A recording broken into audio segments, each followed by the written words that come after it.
Biggest million dollar question is कि क्या PTI को या इमरान खान साहब को जो है इनविटेशन वहां से आता है या नहीं आता है।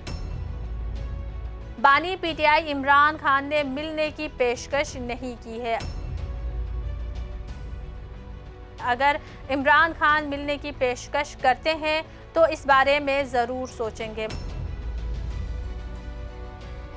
हम जिन्स परस्त शख्स जो है वो इसे डोनाल्ड ट्रंप ने जो है ये ओहदा दिया है, तो उनकी पहचान जो है वो हम जिन्स परस्ती जो है वो बना दी गई थी।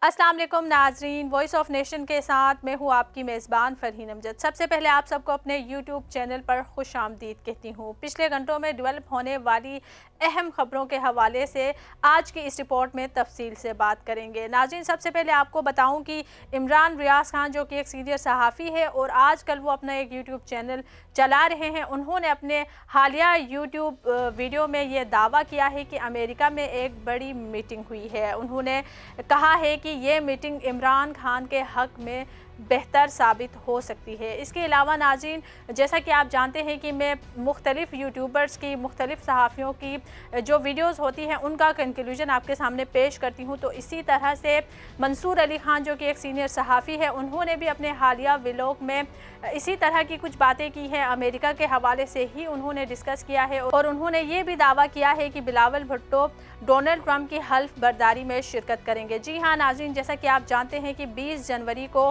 डोनाल्ड ट्रंप अमेरिका के सदर के तौर पर हल्फ उठाने वाले हैं, तो इधर बिलावल भुट्टो भी शिरकत कर रहे हैं और पीटीआई की जानिब से भी कोशिशें की जा रही है कि पीटीआई को या इमरान खान को वहां से इन्विटेशन भेजा जाए। इसके अलावा नाज़रीन, साबिर शाकिर भी एक सीनियर सहाफ़ी है, उन्होंने दावा किया है कि जनरल आसिम ने इमरान खान को हुकूमत देने की पेशकश की है। इस हवाले से आपको वीडियो भी दिखाऊंगी। इसके अलावा नाज़रीन, मौलाना फजलुर रहमान ने कहा है कि बानी पीटीआई ने मिलने की पेशकश नहीं की है। अगर इमरान खान मिलने की पेशकश करते हैं तो सोच समझ के फैसला करेंगे। इस हवाले से तफसीलात आज की रिपोर्ट में आपको बताऊंगी। नाज़रीन, सबसे पहले बात करते हैं इमरान रियाज खान के हवाले से। उन्होंने अपने हालिया व्लॉग में दावा किया है कि अमेरिका में एक बहुत बड़ी मीटिंग हुई है। जी हाँ नाज़रीन, उन्होंने कहा है कि ये मीटिंग इमरान खान के हक में हुई है। आइए नाज़रीन, सबसे पहले आपको वीडियो दिखाते हैं, फिर तफसील से बात करते हैं। और पाकिस्तान में जो कुछ भी डी चौक में हुआ 26 तारीख को, जब अमेरिका में वो वक्त आया 26 तारीख का, उसके बाद तो अमेरिका के अंदर पाकिस्तानी अमेरिकन्स उसी रोज़ हंगामी तौर पर रिपब्लिकन्स जो पार्टी अब इलेक्शन जीती है, डोनाल्ड ट्रंप की पार्टी, उनकी जो एस्टेब्लिशमेंट है उसके साथ मिले और तफसीली मुलाकात में उन्हें सारी सूरत हाल से आगाह किया था। उसके बाद अगले 48 से 72 घंटों में जो पाकिस्तानी ओवरसीज़ वहाँ पे मौजूद हैं पाकिस्तानी अमेरिकन्स, उनके साथ रिचर्ड ग्रेनल की भी मुलाकातें हुई, वो भी अंगेज हो गया और वो अब तक पूरी तरह से मुतहर्रिक है। और मैं क्योंकि अब यहाँ तक पहुँचा हूँ और मेरी लोगों से बातचीत हुई है और उन्होंने कंफर्म किया है कि जी हमारी जो 26 नवंबर को यहाँ पे जो कुछ भी पाकिस्तान में हुआ था, हमने रियल टाइम में सारी इन्फॉर्मेशन अमेरिका की जो आने वाली इंतज़ामिया है, हुकूमत है, उनको हमने सब कुछ बता दिया था। रिचर्ड ग्रेनल उन्हीं दिनों में एक्टिवेट हुआ था। अब मैं आपको जो खबर दे रहा हूँ ये बड़ी खबर है और इसकी कंफर्मेशन है और हुकूमत के लिए परेशान होने की बात इसलिए है कि रिचर्ड ग्रेनल ने अब तक जो कुछ भी किया है या जो कुछ भी कहा है वो इनफरादी हैसियत में नहीं किया। उनके कहने का अंदाज अपना हो सकता है, लेकिन जो कुछ भी रिचर्ड कर रहे हैं ये वो इनफरादी हैसियत में नहीं कर रहे। मैं सिर्फ आपको यहाँ पे ये बता देता हूँ कि जो कोई भी इसे एक इनफरादी या एक आदमी का फेल समझने की गलती कर रहा है, वो बिल्कुल वैसे ही कर रहा है जैसे बाज़ औक़ात कबूतर बिल्ली को देखकर आंखें बंद कर लेते हैं ना कि अब मैं बिल्ली को नज़र नहीं आऊँगा, वो मुझे खाएगी कैसे, और बिल्ली उसे खा जाती है। तो ये वही मामला है कि रिचर्ड ग्रेनल अकेला नहीं है, ना ये उसकी अकेले की पॉलिसी है, बल्कि ये मामला रिपब्लिकन की जो एस्टेब्लिशमेंट है उनके सामने रखा गया था और उन्होंने उसूली तौर पे पाकिस्तानियों के साथ खड़े होने का फ़ैसला किया था। स्पेशली ये जो इंसानी हकूक़ की खिलाफ वर्जियों के मामला हो रहे हैं पाकिस्तान में, इस हवाले से अब इस पे जो है वो हुकूमत बहुत परेशान है और इतनी परेशान है कि उन्होंने एक नया बयानिया बनाना शुरू कर दिया है। इस बयानिए को मैं वन लाइनर में आपको अगर समझाऊं तो वो ये है कि जब भी पाकिस्तान के ऊपर बाहर से इंसानी हकूक़ की खिलाफ वर्जियों के हवाले से कोई दबाव आएगा तो पाकिस्तानी हुकूमत उसको करार देगी पाकिस्तान के एटमी असासों पर हमला। मिसाल के तौर पे मुझे गायब कर दिया गया, किसी और सहाफ़ी को खुदा न खास्ता गायब कर दिया गया, किसी शख्स के ऊपर झूठा मुकदमा बना दिया गया, लोगों को गोलियां खुदा न खास्ता मार दी गई, या कोई भी जुल्म और जबर पाकिस्तान में पाकिस्तान की मौजूदा हुकूमत जब भी करेगी तो बाहर से दुनिया से जब भी उसके खिलाफ आवाज़ उठाई जाएगी तो पाकिस्तानी हुकूमत अब ये करेगी, देखिए जी हमारे एटमी असासे खतरे में पड़ गए, देखिए जी हमारी कौमी सलामती खतरे में पड़ गई। इन्होंने अब एक नया फार्मूला अपनाया है जो पाकिस्तान की एस्टेब्लिशमेंट वो ये नहीं कर रही, क्योंकि अमेरिका के खिलाफ पाकिस्तान की एस्टेब्लिशमेंट, मैंने आपको बताया, कभी नहीं जाती। वो कभी भी अमेरिका के खिलाफ पाकिस्तान की मिलिट्री एस्टेब्लिशमेंट स्पेशली कभी नहीं जाएगी। इसके अलावा नाज़रीन बात करते हैं मंसूर अली खान के हवाले से। उन्होंने अपने हालिया व्लॉग में दावा किया है कि बिलावल भुट्टो डोनाल्ड ट्रंप की हल्फ बर्दारी की तकरीब में शिरकत करने वाले हैं। इस हवाले से उन्होंने मज़ीद तफसीलात भी बताई हैं और उन्होंने बताया है कि किसने बिलावल भुट्टो को वहाँ पर मद्दू किया है, किस के थ्रू वहाँ पर उनको बुलाया गया है। और नाज़रीन जैसा कि आप जानते हैं कि डोनाल्ड ट्रंप की जो सदर बनने की हल्फ बर्दारी है वो 20 जनवरी को होने वाली है, तो इसी हवाले से उन्होंने कुछ और भी इंकशाफात किए हैं, तो वो भी आपको दिखाते हैं। आए अच्छा, बिलावल भुट्टो जरदारी जो है वो जेन में रखिएगा कि इस वक्त उनके पास कोई ओहदा नहीं है, वो फॉरेन मिनिस्टर भी नहीं है, वो उनके पास किसी किस्म का कोई ओहदा नहीं है, लेकिन वो पहले जब पीडीएम की गवर्नमेंट थी तो उस वक्त फॉरेन मिनिस्टर थे। और मेरी इतलात के मुताबिक इससे पहले भी, पीडीएम की गवर्नमेंट आने से पहले भी, मेरा ख्याल में शायद उन्होंने साल में 3 या 4 चक्कर भी अमेरिका के लगाए थे। तो पाकिस्तान पीपल्स पार्टी जो है वो भी ट्रेडिशनली अमेरिका के अंदर उसके बड़े स्ट्रॉन्ग कॉन्टेक्ट्स रहे हैं। और ये मैं आपसे बात नहीं कर रहा, ये मैं मोहतरमा बेनज़ीर भुट्टो के दौर से बात कर रहा हूँ कि तब से भी इनके बड़े स्ट्रॉन्ग कॉन्टेक्ट्स थे। और बल्कि जब मोहतरमा बेनज़ीर भुट्टो जब आ रही थी पाकिस्तान तो उसके अंदर परवेज़ मुशर्रफ के साथ डील करवाने में भी अमेरिका ने बड़ा एक अहम रोल अदा किया था। तो बिलावल भुट्टो जरदारी भी जो है वो फॉरेन पॉलिसी के मैटर्स के अंदर जो है काफ़ी मुतहरक रहे हैं।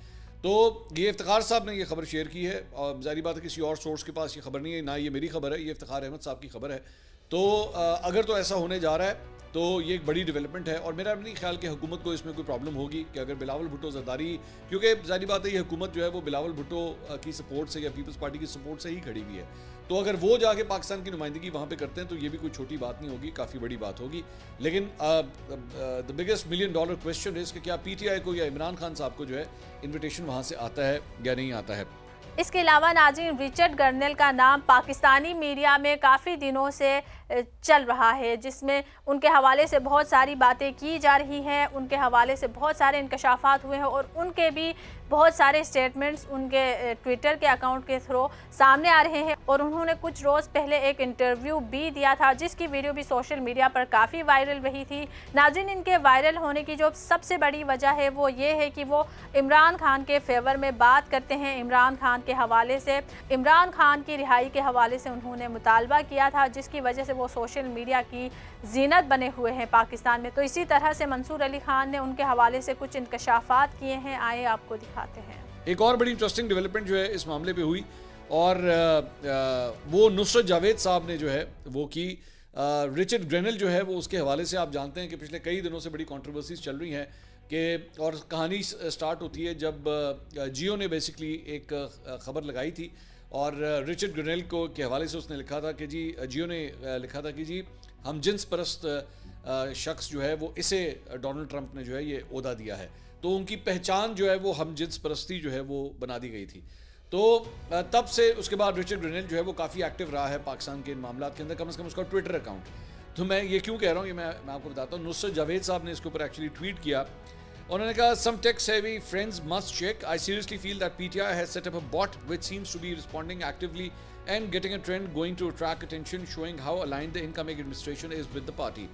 The alleged bot is using the name of Richard Grenell with or without his consent.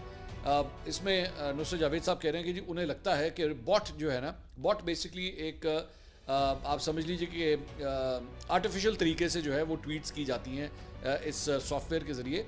और उन्होंने कहा कि लग रहा है कि ये उसके अकाउंट को, रिचर्ड ग्रेनेल के अकाउंट को जो है वो कोई यूटिलाइज़ कर रहा है और वो पीटीआई के हक में जो है वो ट्वीटें करता है और पीटीआई के लिए जो है वो ये सारा कुछ कर रहा है। इसके अलावा नाज़रीन मंसूर अली खान ने ये भी दावा किया है कि तहरीक इंसाफ अगले हफ्ते बड़ा ऐलान करने वाली है। तो देखते हैं कि तहरीक इंसाफ अगले हफ्ते क्या ऐलान करती है।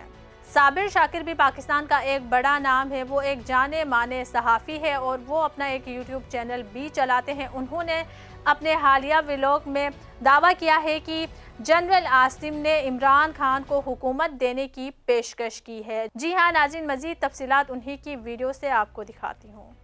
अब सिर्फ कोशिश ये की जा रही है कि जनरल आसिम मुनीर साहब चाहते हैं कि इमरान खान साहब के साथ जो मामला तय हों, जो मुज़ाकरात हों, जो डील हो, वो उनकी ख्वाहिशात के मुताबिक हो जाए और उसमें उनको तहफ़्फ़ुज़ फराहम हो।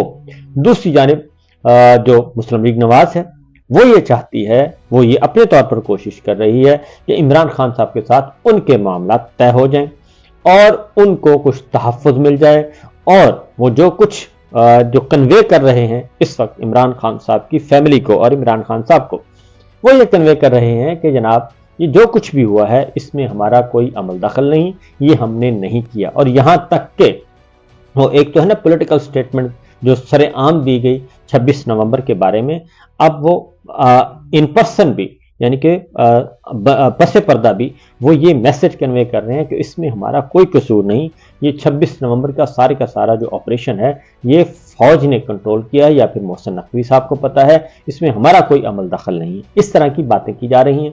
तो जनरल आसिम मुनीर साहब का क्या डिमांड है वो मैं आपके सामने रखूंगा, लेकिन उससे पहले ज़रा हालात व वाक़यात का एक नज़र दौड़ाते हैं कि हो क्या रहा है। इमरान खान साहब से एक तो ये भी डिमांड की जा रही है इमरान खान साहब से कि जनाब हम आपको रिहा तो करने के लिए तैयार हैं। ये बात तयशुदा है कि इमरान खान साहब की रिहाई को अब कोई नहीं रोक सकता। अब बस ये करना है कि इमरान खान साहब रिहा हो जाएं और उनकी मिन्नत समाजत भी की जा रही है कि हम आपको रिहा करने के लिए भी तैयार हैं, बस आप हमारी छोटी छोटी बातें हैं, छोटी छोटी ख्वाहिशें वो पूरी कर दें। लेकिन इमरान खान साहब ऐसी कोई भी ख्वाहिश पूरी करने के लिए तैयार नहीं है। इसके अलावा नाज़रीन, मौलाना फजलुर रहमान ने कहा है कि बानी पीटीआई इमरान खान ने मिलने की पेशकश नहीं की है। अगर इमरान खान मिलने की पेशकश करते हैं तो इस बारे में ज़रूर सोचेंगे। मज़ीद तफसीलात बताऊंगी इस रिपोर्ट में। सरबराह जमीयत उलमाए इस्लाम फ़े मौलाना फजलुर रहमान ने बानी चेयरमैन पाकिस्तान तहरीक इंसाफ इमरान खान से मुलाकात की खबरों पर रद्द अमल दिया है।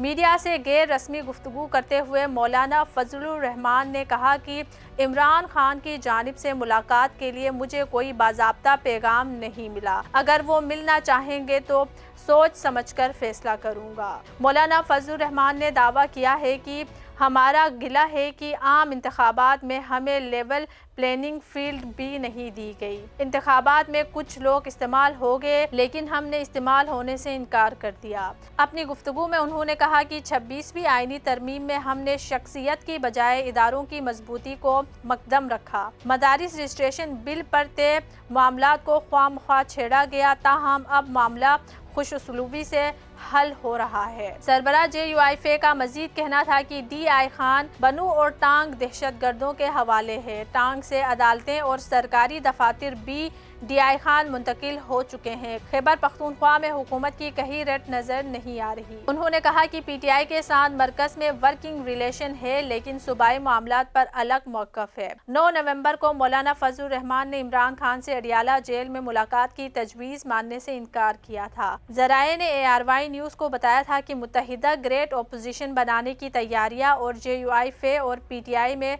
कुर्बत की कोशिशें जारी थी। ग्रेट अपोजिशन बनाने का मकसद हुकूमत को टफ टाइम देना था। सरबराह JUIF ने इमरान खान से जेल में मुलाकात की तजवीज़ कबूल नहीं की थी क्योंकि उन्हें PTI की मौजूदा क़यादत से बातचीत पर तहफ़्फ़ुज़ात थे।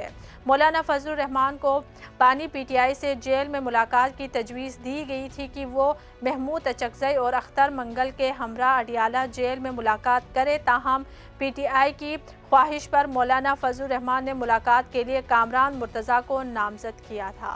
तो नाज़रीन, ये थी अब तक की कुछ अहम खबरें। उम्मीद है कि हमारी वीडियो आपको अच्छी लगी होगी। हमारी वीडियोस आपको अच्छी लगती है तो हमारी वीडियोस को लाइक और हमारे चैनल को सब्सक्राइब ज़रूर करें और इसी के साथ मुझे इजाज़त दें। अल्लाह हाफ़िज़। वॉइस ऑफ नेशन की वीडियोस देखने के लिए हमारा चैनल सब्सक्राइब कीजिए और बेल के आइकॉन पर क्लिक कीजिए ताकि आप हमारी तमाम आने वाली वीडियो से बाखबर रह सकें।